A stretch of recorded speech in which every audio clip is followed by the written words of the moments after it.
Hello friends, नमस्कार। आप सभी को स्वागत करता हूं आपका अपने YouTube channel I centre of Narendra, information and education centre of Narendra. सबसे पहले तो मैं आप सभी का धन्यवाद करना चाहूँगा, क्योंकि मेरे सब्सक्राइबर सीधे 25 से 130 हो गए। उसमें आप सभी का सहयोग है और उसके लिए मैं आपका हृदय से आभार प्रकट करता हूँ। दूसरी चीज़ मैं ये बताना चाहूँगा कि आज जो टॉपिक है वो थोड़ा सा जो ये वक्फ संशोधन एक्ट के बारे में जो बताऊँगा आज मैं, और इसमें मैं सिर्फ ये बताना चाहूँगा कि मेरा मकसद सिर्फ प्रतियोगी परीक्षाओं के दृष्टिकोण से क्या चीज़ इसमें इम्पोर्टेंट है, क्या चीज़ हम लिख के आ सकते हैं। जैसे RS मेंस का पेपर होगा, उसमें हम किस तरह से इस एक्ट के बारे में बता के आ सकते हैं। जैसे सपोज करो कोई क्वेश्चन आ जाता है कि वक्फ क्या है और वक्फ संशोधन एक्ट 2025 की विवेचना कीजिए, तो इसमें हम किस तरीके से उसका इंट्रोडक्शन रखेंगे, किस तरीके से उसकी बॉडी रखेंगे, किस तरीके से उसका कंक्लूजन रखेंगे, इन सब चीज़ों के बारे में मैं आपसे डिस्कस करूँगा। और मेरा यही मोटो रहेगा कि जब वीडियो ख़त्म हो तो आपके दिमाग में एक इमेज बन जाए और कोई आपसे डिस्कशन करे तो आपको सभी चीज़ों के बारे में थोड़ा थोड़ा सा आइडिया हो। तो बता दिया है मैंने कि ये प्रतियोगी परीक्षाओं के लिए ये वीडियो बनाई जा रही है।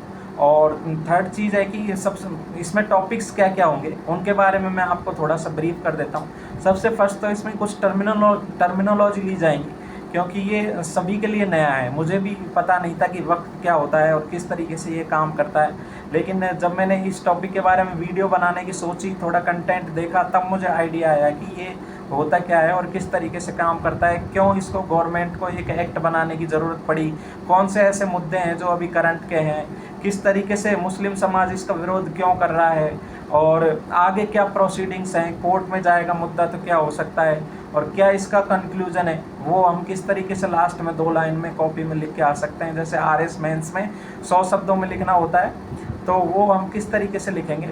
तो सबसे पहले बात करते हैं, चलिए स्टार्ट करते हैं। और सबसे पहले बात करते हैं कुछ टर्मिनोलॉजी की। सबसे पहले तो हम वक्फ ही जानते हैं कि वक्फ होता क्या है। वक्फ का मतलब होता है दान देना। सिंपल भाषा में यदि समझे तो वक्फ का मतलब होता है दान देना। यदि कोई मुस्लिम समुदाय का व्यक्ति, अधिकांश मुस्लिम ही करते हैं, लेकिन कुछ इसमें कोई बैन नहीं है कि मुस्लिम ही करेगा, हिंदू व्यक्ति भी कर सकता है। कोई भी व्यक्ति यदि अपनी चलिए अचल संपत्ति को, जैसे भूमि को, गहने को, रुपये को, चलिए अचल संपत्ति को यदि दान कर देता है और ईश्वर के नाम पे उसे समर्पित कर देता है, और वो ये चाहता है कि ये मेरी भूमि का उपयोग किसी परोपकारीय कार्य में हो, तो उसी को बोला जाता है वक्फ। अब दूसरी टर्मिनोलॉजी लेते हैं, वक्फनामा क्या होता है। जो वक्फ किया जाता है तो उसमें किस पेपर पे सब चीज़ें लिखी जाती हैं, उसी को बोला जाता है वक्फनामा। और जो व्यक्ति वक्फ करता है उसको बोलते हैं वाकिफ। और एक टर्मिनोलॉजी होती है मुतवल्ली। मुतवल्ली क्या होता है, जो वक्फ स्टेट बोर्ड होते हैं उसमें एक व्यक्ति होता है मुतवल्ली। वो सारे ज़मीन की देख रेख करता है कि ये ज़मीन कहाँ से आई, किसने डोनेट करी, आगे उसका प्रबंधन किस तरीके से करना है, तो उसको बोलते हैं मुतवल्ली। तो हमने 4 टर्मिनोलॉजी पढ़ी। सबसे पहले हमने वक्फ को जाना, सेकंड वक्फनामा को जाना, तीसरा वाकिफ़ क्या होता है, और चौथा मुतवल्ली क्या होता है। तो ये जो मोटे टर्मिनोलॉजी इसमें आएंगी उसके बारे में मैंने आपको बता दिया। अब बात करते हैं इसकी हिस्ट्री की, कि ये कहाँ से स्टार्ट हुआ और क्यों ये प्रचलन में है। तो मैं हिस्ट्री के बारे में बता दूं कि ये हज़रत पैगम्बर मोहम्मद साहब के समय से ही ये चला आ रहा है। उन्होंने भी एक कुएं को डोनेट किया था लोगों के परोपकार के लिए। और उसके बाद जो ये आया 1947 में, जब भारत पाकिस्तान का विभाजन हुआ, तो जो मुस्लिम भाई पाकिस्तान में चले गए तो उनकी ज़मीनें यहाँ पर रह गई, और उस ज़मीन की देखभाल के लिए जो हमारे भारत सरकार थी उन्होंने एक स्टेट बोर्ड का गठन किया। 1954 के तहत वक्फ बोर्ड का गठन किया, और इसी प्रकार सेंट्रल में, केंद्र में एक काउंसिल का गठन किया 1964 में। तो सेंट्रल वक्फ काउंसिल बोला जाता है उसे, और 1964 में उसका गठन किया। जब ये भूमि की संख्या बढ़ती गई तो इसके प्रबंधन के लिए एक एक्ट बनाने की ज़रूरत पड़ी, और वो एक्ट 1995 में बना। 1995 में वक्फ एक्ट बना, और 2013 में एक संशोधन किया गया। उसमें ये किया गया कि यदि वक्फ की ज़मीन पर भी कोई भी दावा करता है तो उसको 2 साल की सज़ा रहेगी। तो ये तो इसके रही इतिहास की बात। अब देखते हैं कि ये करंट में क्यों, कब आया और क्या क्या चीज़ें इसमें हुई। करंट में जो आया वो 8 अगस्त 2024 को ये बिल लाया गया था। एक बीजेपी विधायक के द्वारा प्राइवेट बिल के रूप में इसे लाया गया था, और जब लाया गया था तो विपक्ष ने बहुत विरोध किया था इसका। तब इसको एक जेपीसी कमेटी के पास भेज दिया गया था। उस जेपीसी कमेटी की जो अध्यक्ष हैं वो जगदम्बिका पाल जी हैं। और ये क्वेश्चन आ सकता है छोटे एग्जामों में कि वक्फ संशोधन एक्ट को जेपीसी में भेजा गया था, उसकी अध्यक्ष कौन थी? तो उसकी अध्यक्ष जगदम्बिका पाल जी थी। और उन्होंने जो संशोधन थे इसमें 44 थे, लेकिन गवर्नमेंट ने 14 संशोधनों को मान्य किया है। और 14 संशोधनों के साथ ही 2 अप्रैल में लोकसभा में 288 इसके पक्ष में वोट पड़े और 232 इसके विपक्ष में वोट पड़े। और 3 अप्रैल को राज्यसभा में 128 इसके पक्ष में पड़े और 95 इसके विपक्ष में पड़े। तो इस तरीके से ये, और फिर राष्ट्रपति का सिग्नेचर हुए और ये एक अब एक्ट बन गया। किसी भी एक्ट को बनने के लिए लोकसभा में, राज्यसभा में और राष्ट्रपति का सिग्नेचर जरूरी है, तब जाके वो गजट नोटिफिकेशन निकलता है और तब जाके वो प्रॉपर एक्ट बनता है। उससे पहले वो बिल ही रहता है। तो इस तरह से हमने देखा कि क्या इसकी टर्मिनोलॉजी है, क्या इसकी हिस्ट्री है। स्टेट बोर्ड कब बने? 1954 में। काउंसिल कब बनी? 1964 में। और एक्ट कब बना? 1995 में। तो ये 1995 में जो एक्ट बना है उसी में लगभग 14 संशोधन किए गए हैं। वो मैं संशोधन आपको आगे वीडियो में बताऊंगा कि कौन कौन से संशोधन किए गए हैं जो पहले नहीं थे और अब किए गए हैं। तो ये तो चीज़ हुई उसकी हिस्ट्री के बारे में और टर्मिनोलॉजी के बारे में। अब बात करते हैं इसके वर्तमान मुद्दे कौन कौन से हैं। तो अभी जो तमिलनाडु में एक त्रिची गांव था उसमें वक्फ बोर्ड ने अपना दावा ठोक दिया था। वक्फ बोर्ड की खासियत ये है कि यदि ये किसी ज़मीन के ऊपर दावा ठोक दे तो जो ज़मीन का उपयोग करता है उसके ऊपर सारा भार आ जाता है कि ये ज़मीन मेरी है। उसको साबित करना होता है, इनको कुछ नहीं करना होता। जो उपयोग करता है उसको साबित करना होता है कि ये ज़मीन मेरी है, ये ज़मीन वक्फ की नहीं है। और दूसरी इसमें एक खास बात और थी कि जो वक्फ से संबंधित जो मामले थे वो कोर्ट में नहीं जा सकते थे। इनका एक ट्रिब्यूनल होता है, जैसे मैंने बताया कि वक्फ बोर्ड होता है जो स्टेट लेवल पे होता है, एक काउंसिल होती है जो सेंट्रल लेवल पे होती है, एक होता है ट्रिब्यूनल। ट्रिब्यूनल में जो भी मुकदमेबाजी आती है, कोई भी विवाद की स्थिति होती है तो ट्रिब्यूनल के पास जाता है वो मैटर, और ट्रिब्यूनल का डिसीजन ही उसमें फाइनल होता है। उसमें इसमें ये है कि कोर्ट में आप नहीं जा सकते, सुप्रीम कोर्ट में और हाई कोर्ट में नहीं जा सकते।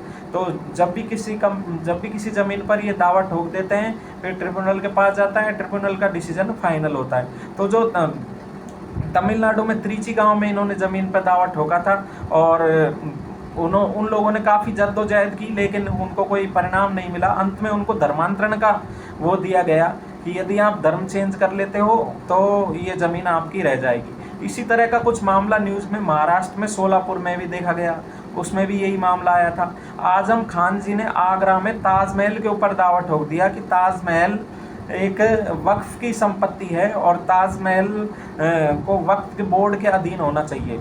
लेकिन ये मामला फिर धीरे धीरे कोर्ट में गया क्योंकि आर्कियोलॉजिकल सर्वे ऑफ इंडिया ने इस पे ऑब्जेक्शन उठाया कि ये, क्योंकि ताजमहल का जो भी देख रेख होती है वो एएसआई करता है और एएसआई सुप्रीम कोर्ट में गया। तो सुप्रीम कोर्ट ने फिर ये वक्फ बोर्ड वालों से पूछा कि यदि ये वक्फ की ज़मीन है तो शाहजहां ने आपको कोई कागज़ दिया होगा, तो वो कागज़ लेके आओ, उसमें दिखाओ कि वक्फ की ज़मीन है ये।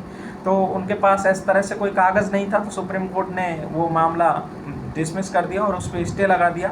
और इसी तरह से एक मामला द्वारका में भी देखा गया। द्वारका में जो 2 द्वीप थे उनके ऊपर वक्फ ने दावा ठोका कि ये वक्फ की ज़मीन है, लेकिन वो भी अभी स्टे के रूप में ही चल रहा है। तो ये जो करंट के मुद्दे थे जिनसे ये वक्फ हाईलाइट हुआ, और इसके बारे में कुछ इम्पोर्टेंट फैक्ट्स मैं आपको बता देना चाहता हूँ कि जो वक्फ के पास ज़मीन है, आपको जानकर थोड़ा आश्चर्य होगा कि वक्फ के पास जो ज़मीन है वो 3रे नंबर पर लार्जेस्ट ज़मीन है भारत में। सबसे पहले रेलवे के पास में है सबसे ज़्यादा ज़मीन भारत में, सेकंड आर्मी के पास में ज़मीन है, और 3rd नंबर पे जो ज़मीनें आती हैं वो वक्फ के पास है। वक्फ के पास कितनी एकड़ ज़मीन है? 9 लाख एकड़ ज़मीन है। कौन इनकी देख रेख करता है? जो मैंने बताया कि स्टेट में वक्फ बोर्ड होते हैं, लगभग 32 हैं पूरे भारत में वक्फ बोर्ड, वो इनकी देख रेख करते हैं। और यदि इनकी कीमत देखी जाए तो 1.2 लाख करोड़ रुपए इनकी ज़मीन की कीमत है। तो इन सब चीज़ों को देखते हुए ये करंट में ये चीज़ें आई और धीरे धीरे गवर्नमेंट को लगा कि इसमें कुछ पुराना जो एक्ट बना था 1995 में उसमें कुछ संशोधन होना चाहिए। तो इस तरह से ये संशोधन की रिक्वायरमेंट फील हुई और भी कई सारी चीज़ें हैं जो गवर्नमेंट को लगा कि उनमें भी संशोधन होना चाहिए। और उसमें कुछ मामले, जैसे उसमें भ्रष्टाचार के भी मामले हैं कि भ्रष्टाचार के मामले देखे गए कि कागज़ों पे कुछ और चीज़ थी और रियल में वो चीज़ें नहीं चल रही थी। कुछ न्यायिक निरीक्षण का प्रावधान नहीं है, जैसे मैंने बताया कि ट्रिब्यूनल का फैसला ही अंतिम होता है, सुप्रीम कोर्ट हाई कोर्ट में नहीं जा सकते, तो वो भी एक मुद्दा था। एक राजस्व का मामला भी था, एक सच्चर समिति बनाई गई थी, उनका कहना था कि जो ये वक्फ बोर्ड से जो रिवेन्यू आता है, प्रेजेंट में 163 करोड़ रुपए आ रहा था, उन्होंने कहा था कि यदि इसका प्रबंधन ढंग से किया जाए तो ये रिवेन्यू 2000 करोड़ तक जा सकता है। तो गवर्नमेंट को इतना ही चाहिए था, गवर्नमेंट ने फिर इसको देखा और इसमें काफ़ी सारे संशोधन किए। जैसा कि मैंने बताया कि 44 संशोधन किए जाने थे, लेकिन विरोध के बावजूद 14 संशोधन इसमें किए गए। कुछ इसमें चीज़ें थी कि वक्फ संपत्ति अपरिवर्तनीय रहेगी, एक बार कोई संपत्ति वक्फ हो गई तो वो गैर हस्तांतरणीय रहेगी, वो किसी के पास हस्तांतरित नहीं की जा सकती। एक इसमें था कि वक्फ अल औलाद, यदि किसी के बॉय बेबी नहीं है, किसी के जैसे कोई व्यक्ति है उसके लड़का नहीं है, सिर्फ लड़कियां हैं, तो उसकी ज़मीन वक्फ में चली जाती थी। लेकिन गवर्नमेंट ने इसमें संशोधन कर दिया है और अब क्या है कि अब मुस्लिम महिलाओं से भी पूछा जाएगा वक्फ में ज़मीन जाने से पहले। तो ये कुछ संशोधन भी किए गए हैं और कुछ मुद्दे हैं, जैसे भ्रष्टाचार का था, न्यायिक निरीक्षण का नहीं था, और कुछ इसमें क्या 21,618 मुकदमे चल रहे हैं। कुछ लोगों ने मुकदमे कर रखे हैं कि ये वक्त की ज़मीन नहीं है, ये हमारी ज़मीन है। इस तरह से कुछ बहुत सारे मुकदमे भी इसमें वो हैं, और कुछ इनका अभिलेख जो था, जो डाटा था, वो पूरी तरह से प्रबंधित नहीं था, पूरी तरह से एक ट्रांसपेरेंसी उसमें नहीं थी। तो इन सब चीज़ों को देखते हुए गवर्नमेंट को लगा कि इसमें संशोधन होना ज़रूरी है, और फिर गवर्नमेंट ने इसमें संशोधन किया। अब देखते हैं कि संशोधन क्या क्या किया। अब बात करते हैं संशोधन की। तो संशोधन में सबसे फर्स्ट पॉइंट तो है कि जो 1995 का जो संशोधन था, 1995 का जो एक्ट था, सॉरी, उसका नाम चेंज करके उम्मीद कर दिया गया। उम्मीद 1995, उम्मीद मतलब UMEED। उम्मीद की यदि फुल फॉर्म देखें तो unified Waqf management empowerment efficiency and development, मतलब एकीकृत वक्फ प्रबंधन सशक्तिकरण दक्षता 1995। तो ये इस नियम का नाम चेंज कर दिया गया, और जो वक्फ एक्ट था 1995 उसको उम्मीद कर दिया गया। उम्मीद की फुल फॉर्म भी पूछी जा सकती है, दोबारा से देख लेते हैं। Unified Waqf management empowerment efficiency and development, UMEED, इस तरह से इसका नाम चेंज कर दिया गया।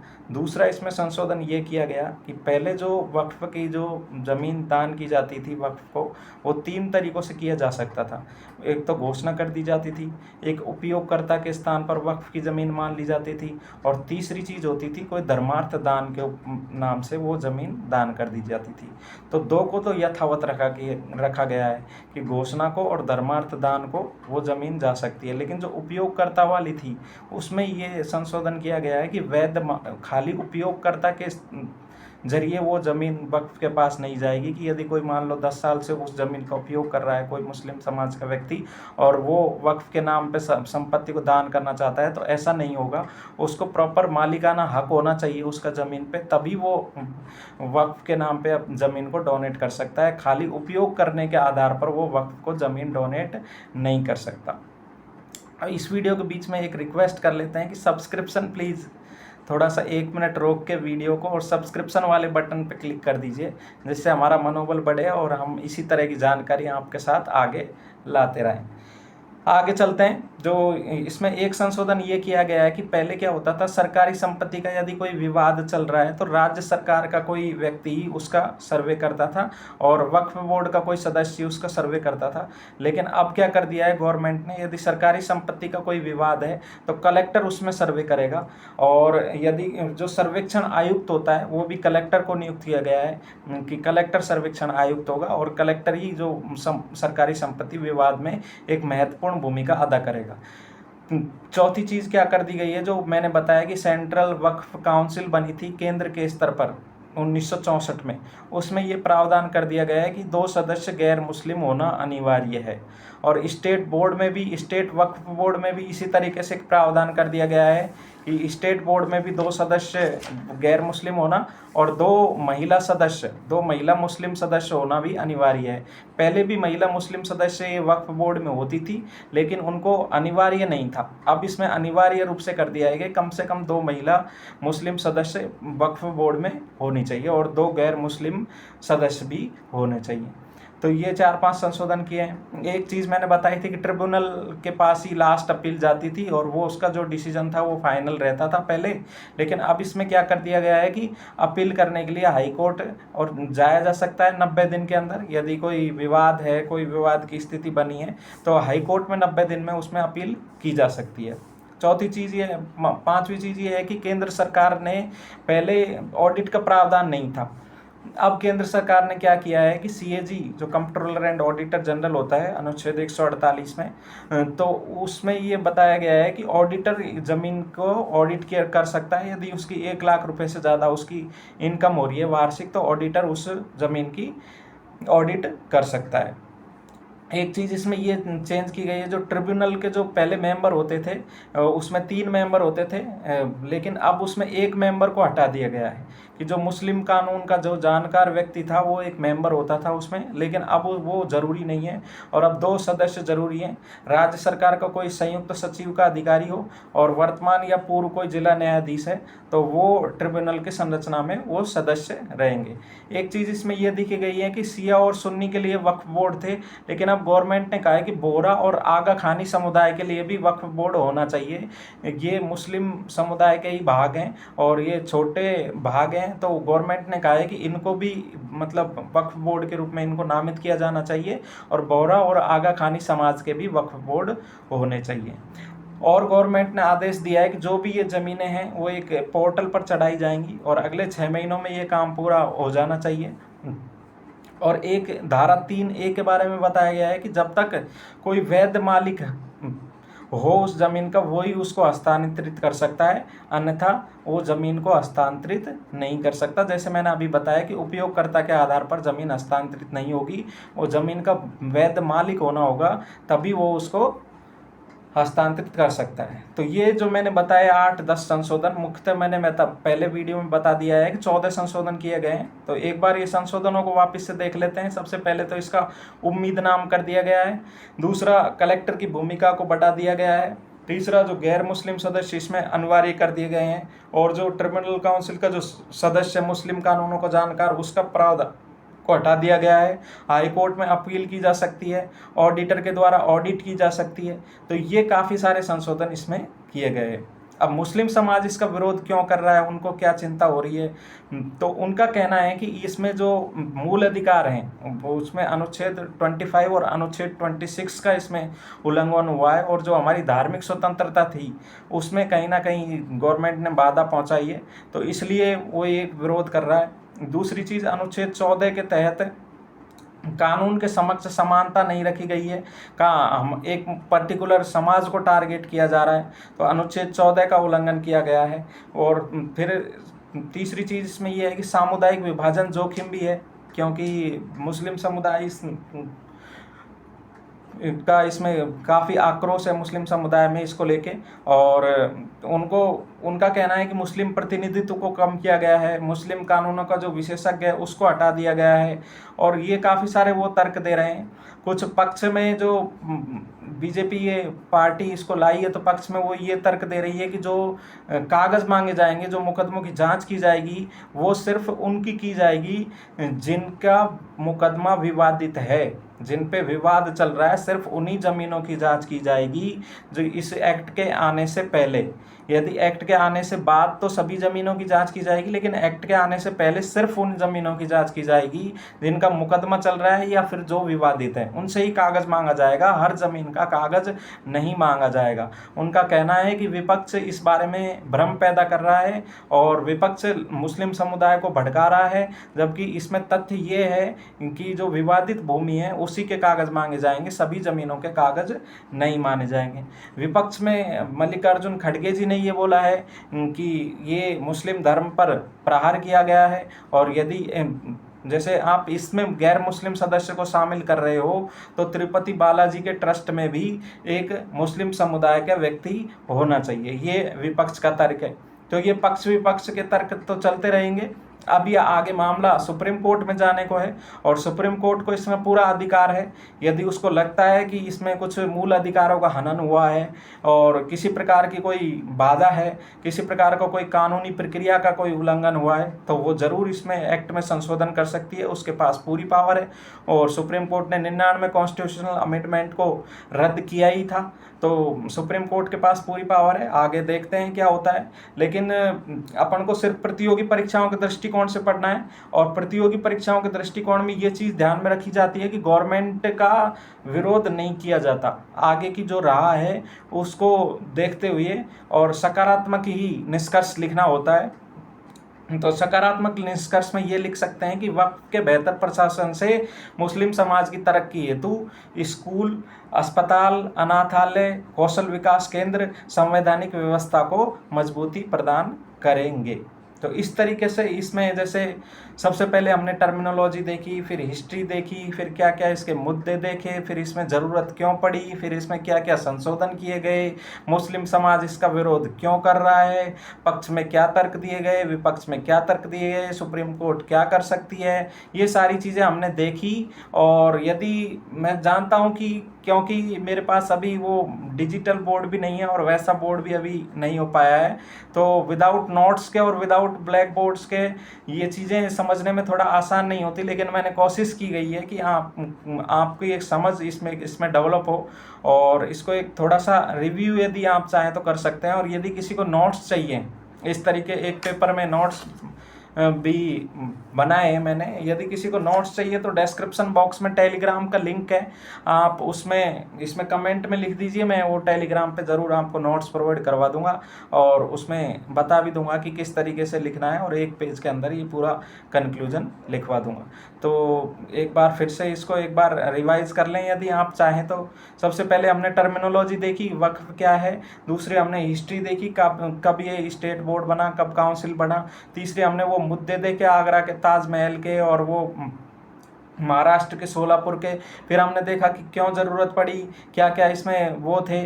फिर हमने देखा कि ज़मीन किसके पास ज़्यादा है। फिर हमने देखा कि संशोधन क्या किए गए, हाई कोर्ट के पास जाया जा सकता है, कलेक्टर की भूमिका को निर्धारित किया गया है, गैर मुस्लिम सदस्यों को ऐड कर दिया गया है। फिर हमने देखा कि मुस्लिम समुदाय की धारा 25 और धारा 26 के तहत मुस्लिम समुदाय को लग रहा है कि हमारे धार्मिक स्वतंत्रता का उल्लंघन है और इसमें पक्ष में क्या तर्क दिए गए अमित शाह जी के द्वारा, खड़गे जी के द्वारा, विपक्ष में क्या तर्क दिए गए और लास्ट में हमने कंक्लूजन देखा। तो इसी के साथ हम वीडियो को समाप्त करते हैं और यदि आपको वीडियो अच्छी लगे तो प्लीज़ कमेंट बॉक्स में बताइए। Thank you.